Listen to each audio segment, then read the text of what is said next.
বন্ধু কেমন আছো? অনেক দিন পর দেখা হল। আশা করি ভালো আছ। আমি ভালো আছি। তুমি কেমন আছো বন্ধু আমার? তোমার কথা খুব মনে পড়ছিল। একদিন বাড়িতে এসো, গল্প করব। ঠিক আছে, আমি নিশ্চয়ই আসব।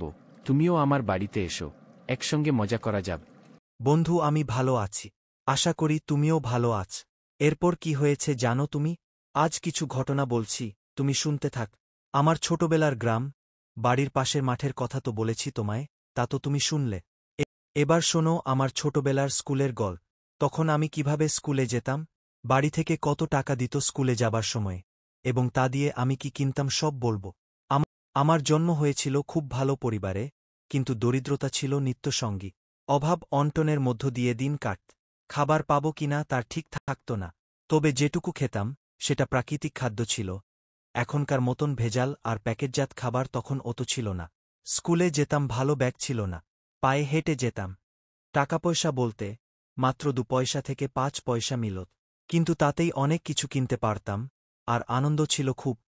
মাঝে মাঝে গ্রামের মধ্যে কিছু ভৌতিক ঘটনাও লক্ষ্য করা যেত, তা নিয়ে এর পরের গল্পে আলোচনা করব।